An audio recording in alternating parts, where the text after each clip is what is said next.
Thanks for staying with us. Now, the definition of community is all about the people living in an area or a group of people or groups of people who share common interests. The word community has a power to it. It conveys a sense of togetherness and positivity.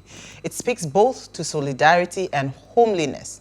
When you hear community from the mouth of politicians, government officials, and other people with microphones in their hands, they speak of the community and how important it is to listen to, consult with, and hear the voice of this strange collective thing. Now, you will never hear someone in this context say that community is a thing that can be ignored or should be feared, or should not be feared, rather. Leaders, after assuming positions of leadership, are very quick to ignore and neglect these very important people, leaving more and more communities at the mercies of NGOs for development and better living. So what impact have you had on your community in recent times? And do you believe community impact can be a tool for transforming Nigeria? Now, please let us hear what you have to say. Remember, you can join the conversation. Send us an SMS or WhatsApp to 081-803-84663. So I want to bring in our guest in a minute. But I want to hear your thoughts. Since you have been going to your community back and forth, let me start with you, Milola. So the interesting thing about this community impact is most times when I see people making impact in terms of like going back to give back, improve the lives of the people in their community, it's either maybe there's a what's it called? There's a background, an agenda, and all of that. But in all fairness, how important is it for us to engage community, even outside of maybe political interest and all of that, for national transformation, for the kind of Nigeria that we are hoping to see? How important is it engaging the community? Your question makes me feel like I'm the guest on the show.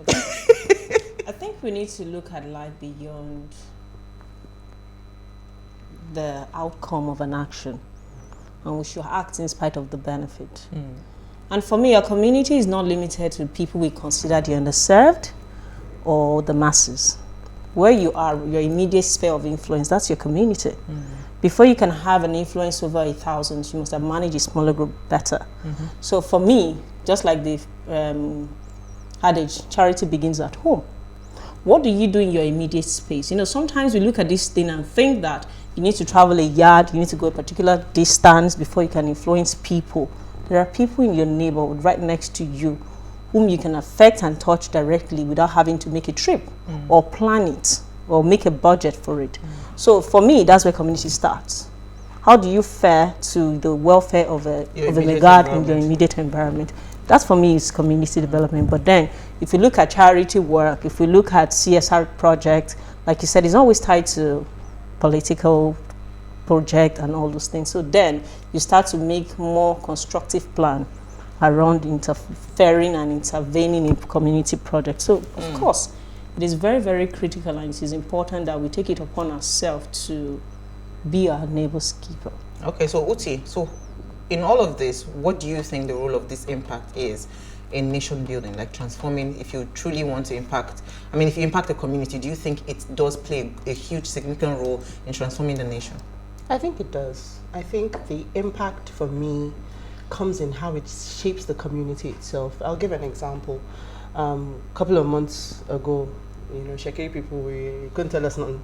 We had a new king, and there was a level of pride that I saw in that community that I hadn't seen almost in my entire life. Wow. And he made a call and he said, you know what, wherever you are, whatever your talents, your skills, bring it home. And me, who in my lifetime, I'm one of the proudest Shekiri people you will meet. I have never been interested in going home. Really? But I went home. It was that powerful a call that I did. So it is that impact that I see in that, like you said, when we think about it and when we talk about, or when our leaders and politicians talk about community, it feels like you're doing a favor. It feels like it's charity. Yeah. But the community in itself needs to understand the power that it holds. Thank you. We have to have the mindset that as a collective, we are powerful. As a collective, we can make a difference. And that's where that impact comes for me, that it's not just about the cause, but it's about the effect. And that effect for me has a larger value because it's like a ripple. it just keeps going and it can grow. Absolutely, absolutely. I mean, I do a lot of work, with my NGO about sometimes 3,000 children gathered in a place to play mind games and all of that, and I know how much it has transformed the minds of the children, because for me it was important to paint a different vision other than just where their immediate communities are. There were children from the slums that came to play games. For me, we organized an event at the hotel. Some of them had never ever would probably they never would have not have thought stepped of in. entering. So I know how, for me, because I believe that if you do certain kinds of impactful events for every community, it creates a mind shift. And once that mind, That is so important. and that's all you need, because it means that people begin to take ownership, they begin to take responsibility. There's a lot that can happen if the right impact is meted on any community. And if we keep neglecting it and thinking, it's not important, I don't see any decent change happening in Nigeria, because it means that these people, they just keep on recycling because they don't know better, right? So for me, that's that kind of transformation I see it happening when you're very deliberate about how you want that impact to shift the minds of the people. But let me bring in our guests.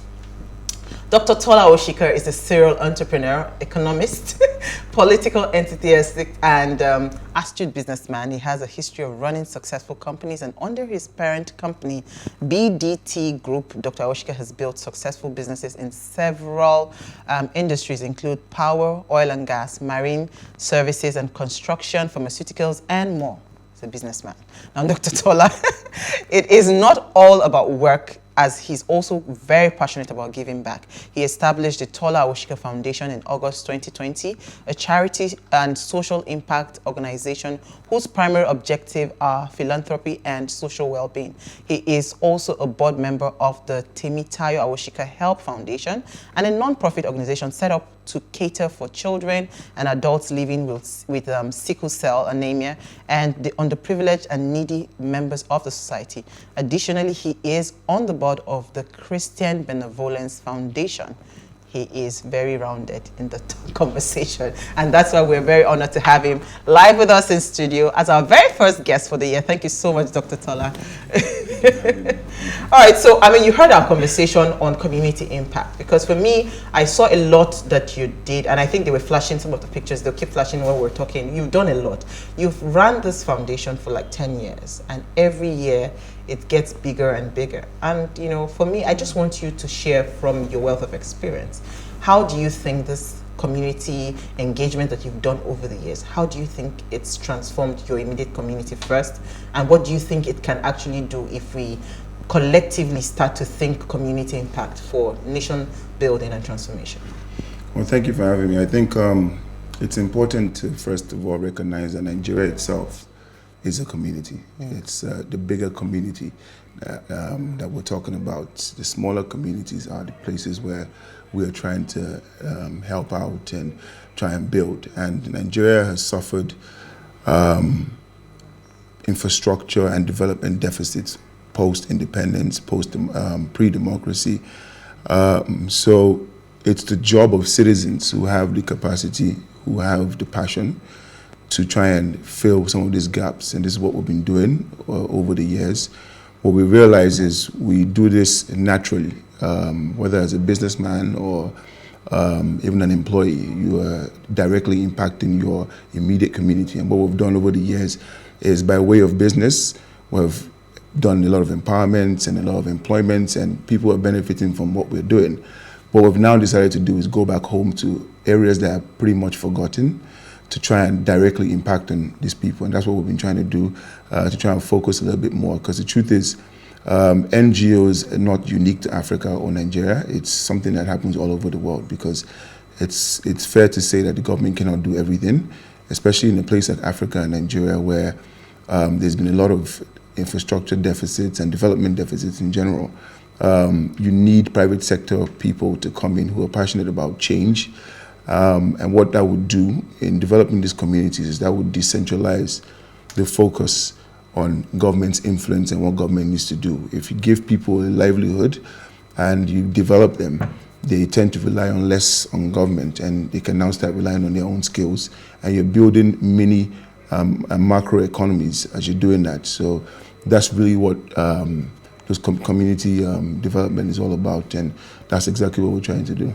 And you've seen that happen with your impact in your smaller community? Yeah, because I mean, these kids have skills, these parents have skills, they have talents. They just need someone to spark a light bulb for them, and it's a platform for them to make something out of their lives, and that's exactly what we do. I've seen it directly happen. People who have, and it could be anything. It could be music, it could be sports, it could be baking, it could be hairdressing, anything. These people have natural skills. You just need someone to empower them, and you now create a mini economy within those communities, and it sparks development.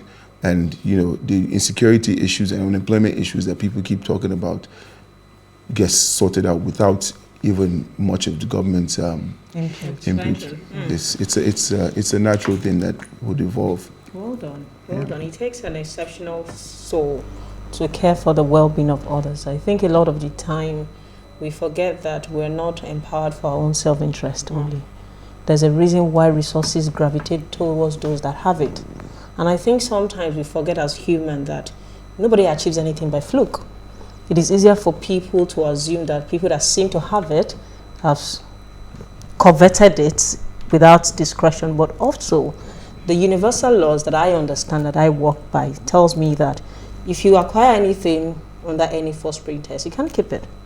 It takes a lot of wisdom to secure wealth, not just to acquire it. So when I see people who go out of their ways to give back to society, something beyond them inspired the thought, and I usually want to say, well done. Thank you very much.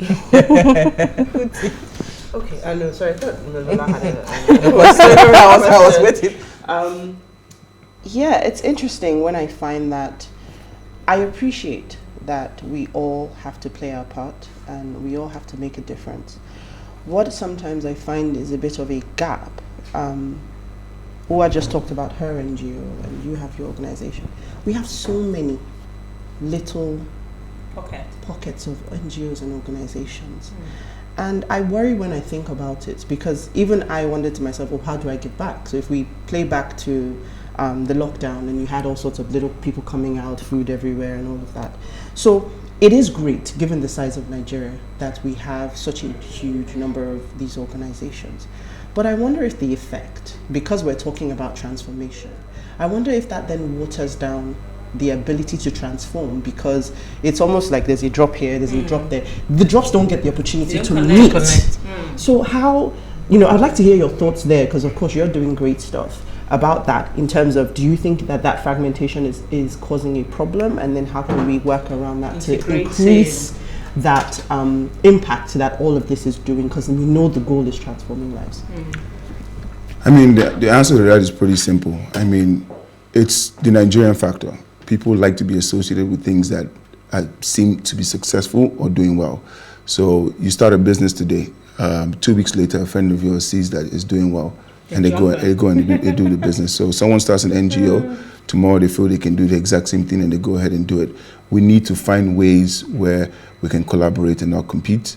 As young people, that's our job. That's what our generation is meant to be doing. So if you need to latch on someone else's vision to help kind of stimulate yours, and maybe later on you can break off. I think we need to do a better job as young people to collaborate on things like this. And I mean, I've had really interesting conversations recently of people who are really, really interested in giving and interested in supporting what we're doing, because they see it might be a bit more work than people see on TV or you see in pictures. It's actually a huge responsibility, and when you get involved in these things, you all of a sudden realize that you have a whole lot of people that are now looking up to you to keep doing more.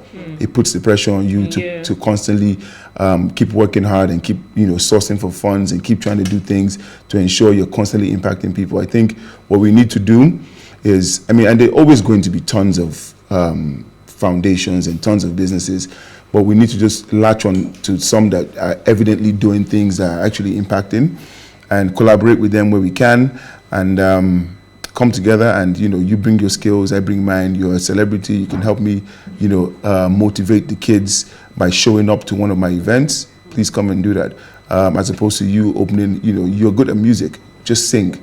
I'll do the paperwork, and I'll do, I get the projects, I'll roll the projects out. I think that's what we need to do as young people, and I think that's where our generation is going to be different from the generation before us. If we're able to collaborate. I think our generation, we're very big on collaboration. When you talk about collaboration, I see a lot of people coming together.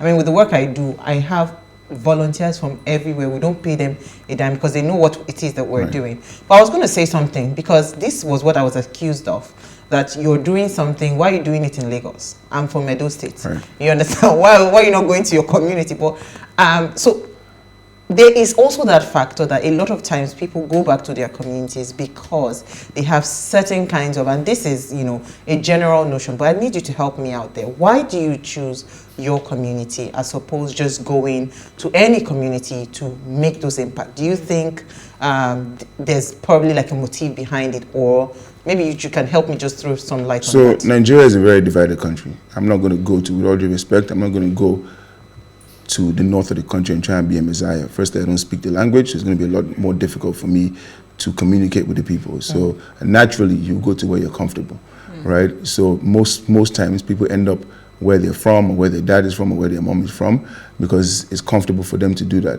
Most likely, if you're in a position to give back, you most likely have some kind of family history, whether it's politically, or whether your parents were really a big name in business, whatever it is. It's also a soft landing for you in terms of getting involved and getting access into those communities and getting access to the leaders of those people to get what you want to get done and get it done pretty quickly. So I think that's most times that's the case, and that's why people want to go home. And the truth is, Nigeria is a really big country. So at the end of the day, I do my part, you do yours. If I go to Ondo, you go to Ogun State, you go to Delta, you go to Benin, all four states are sorted.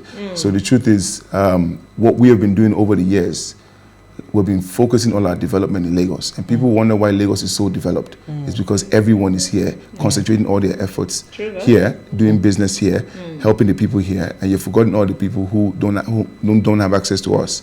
And that's why Lagos has gone so far. I mean, kudos to the guys in government. They're playing their part.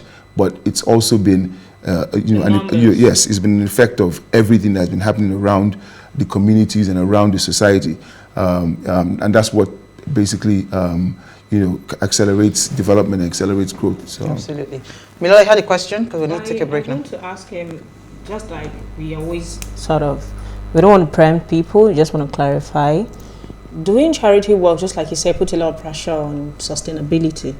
How do you then ensure that you can keep up with the work you've started? Do you call for help? Do you ask for partnership? Do you get some funding? And why are you looking at me? So those are some of the areas I would like you to shed some light on. So with NGOs and with charity work, you're not saying you're going to solve all the problems. So it's not the politician's role to promise people, and then these people will latch on to your promises, right? For us, we can only do the best that we can. What we try to do as compassionate Nigerians is to constantly keep doing. Today we can do something. We might not be able to do something tomorrow, but we'll be back on Wednesday, we'll be back on Thursday. That's what we can guarantee. So it's going to be a constant, continuous thing for us, but no direct promises. But yeah, we do partner with people because, of course, we don't pick money from the floor, and we're not, going to empty our bank accounts entirely to get things done. But let's take a break. Let's take a break. We'll be right back.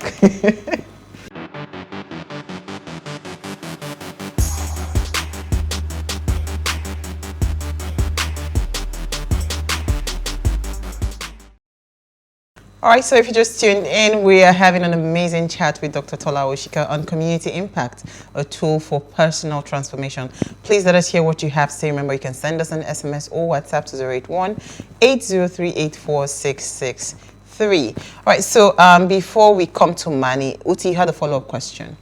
Yeah, so I was just listening to what you were saying before we went on the break, and I come back to sort of the question I asked before, with NGOs and the choice of activities that you choose to do. Like you said, you can't do everything, but there's that concept of either giving a fish or teaching people how to fish. And when we talk about transformation, clearly a lot of the activities that we see with charity organizations and NGOs involves giving fish. donations and giving fish.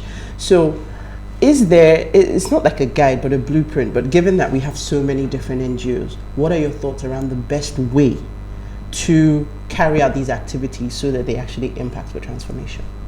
So it's very unique to the different communities.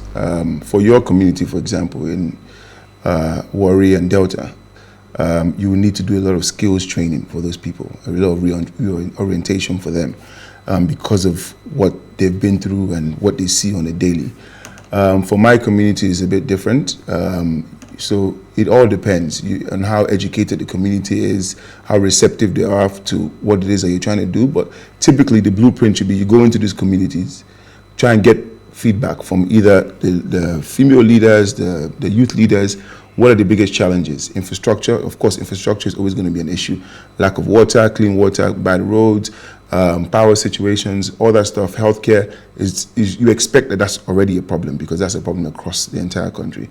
But there are pressing things that you can do that gives direct impact. Okay, there's a massive unemployment gap here, but there's a massive skill set in this particular community that we can build and we can develop. So part of what we have done is my center in Undo, we do skills acquisition trainings. So we train people throughout the course of the year on computer literacy. Those are Mac laptops. Yeah, we do computer literacy trainings.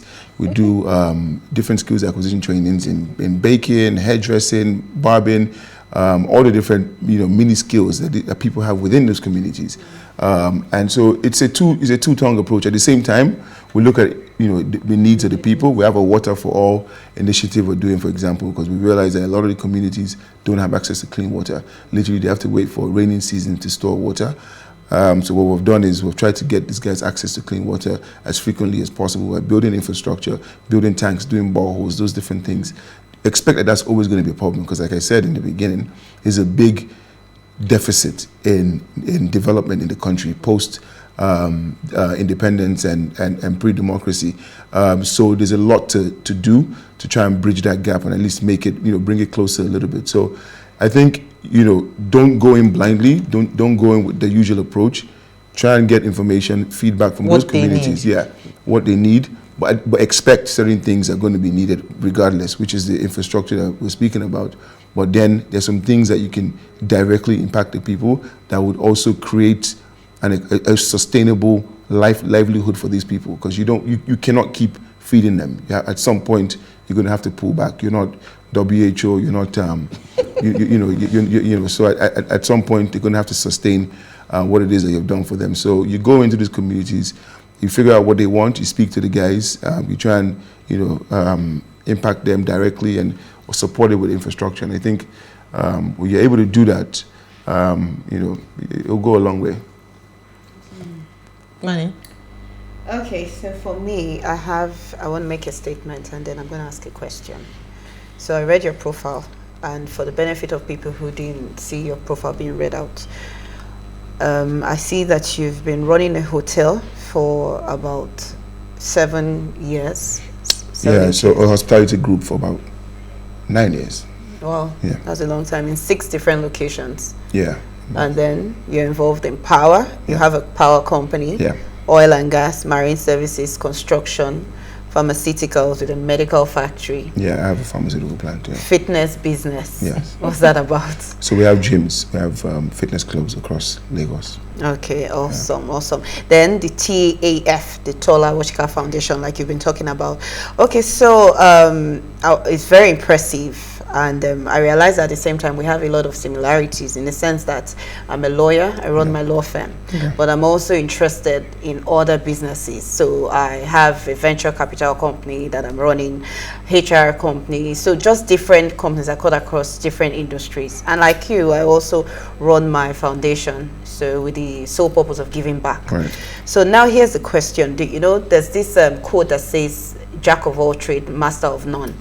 So whenever I heard that, it always made me feel, funny, like, so I'm never going to be a master of anyone until I read the full quote. So the full quote says, "A jack of all trades is a master of none, but oftentimes better than a master of one."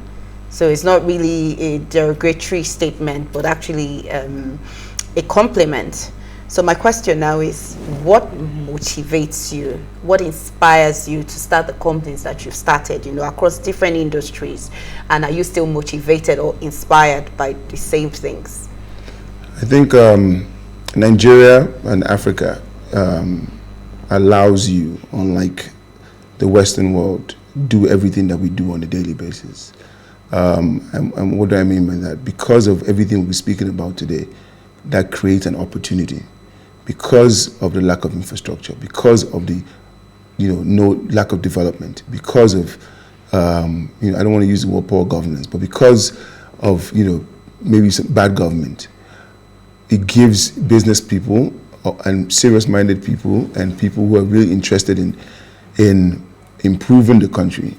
It gives you that opportunity. Opportunity stares at you every single day, and it's up to you to take on those responsibilities. So for me, it comes from passion, the passion of seeing a business grow from one level and getting to a level where it sustains itself.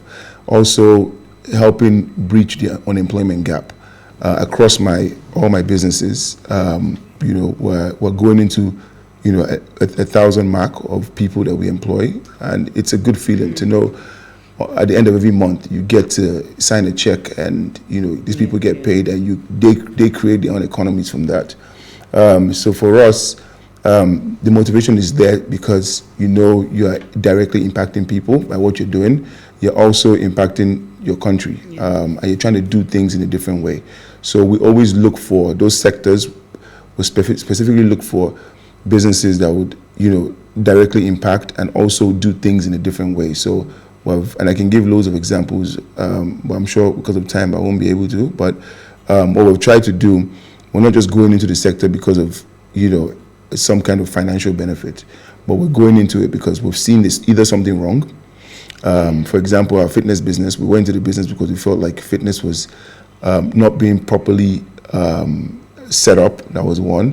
It was overpriced. So because of that, people were discouraged, and people saw fitness as luxury as opposed to a lifestyle. So we came in with a different model, and I'm sure we can do some more research later on. But we changed the fitness mindset, and we did this about 6 years ago when we started. It was about seeing a need. It was seeing a need, and also doing things the right way. But I don't think there's any problem with actually making money, because why?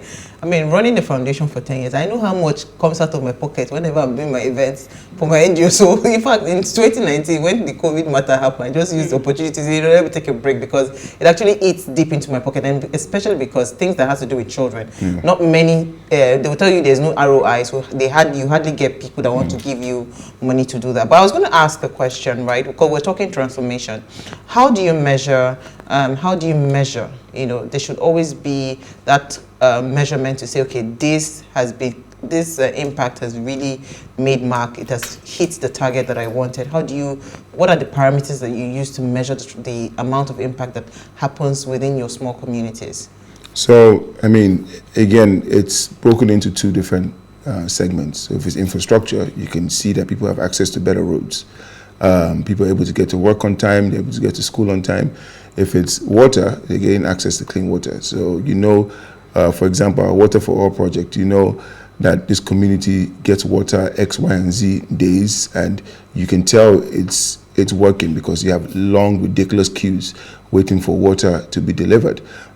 So in terms of infrastructure, you can directly see that. In terms of skills, I mean, surveys, we surveys go around, we find out from the traditional rulers and people within the communities that are really, really embedded in those communities. What are we doing that is right? People, what are people saying about it?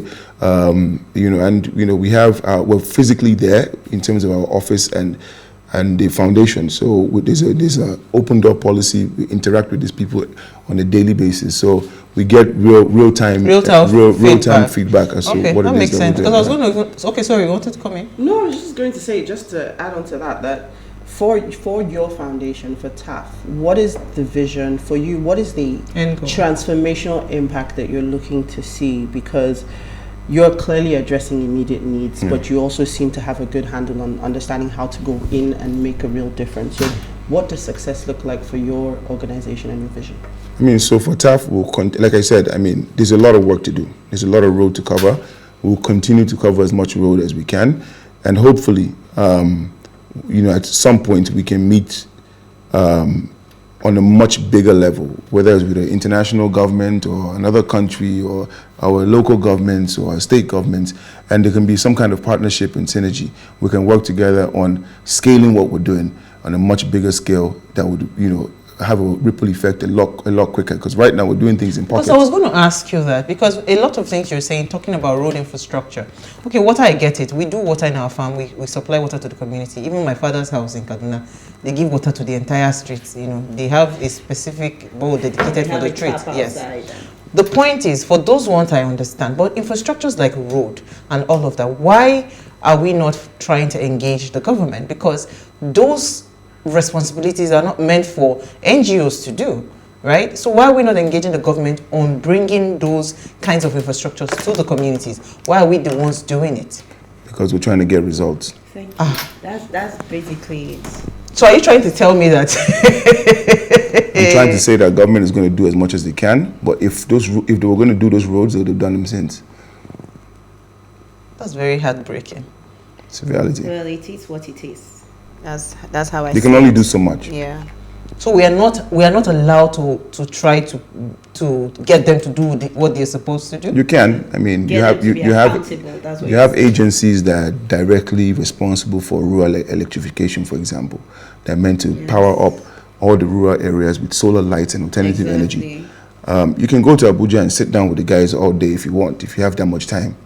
Or you can go to a road and pay 120,000 per pole and do it yourself. Sure. It's up to you. Yeah. All right, so we have some comments. Manny, check your phone. So I'll take mine first. Says, greetings ladies and happy new year. Community impact usually comes from a burning heart to make a positive impact, as simple as helping the children within the community believe they can change the world to what they want it to be. And that's from Benson. Yeah, Manny. Okay, so Akin from Surulere says that the narrative of women should support women is flawed. Says support who you feel is capable. The men and women that are in governance didn't get there because they are male or female. They got there by working. It's simple. Pushing for inclusiveness is not the way, but work to get into governance. So I didn't get this part of. Did we talk about governance today? but if you were to speak to leadership, right, when you talk about national impact, transformation, community impact, what would you say, to leaders? How would you address? I would say, firstly, we need to start by picking the right leaders. I would also say the process of how these leaders are selected also needs to change. We all know we run a two-party system in this country. And even how candidates are presented is in itself problematic. It doesn't give us a lot of options on how to decide who to represent even those two parties. So I think the process needs to be altered a little bit. And we need to, as young people, as youth, as the electorate, get more involved in the process of selecting those leaders. Yeah. Thinking of what we've had, what we have, and what we should have. The world has changed. The president's being sworn in, they're 35. Sure. The world is moving pretty fast, and you can't keep doing the same thing and expecting a different result. So I think we're going into an election year.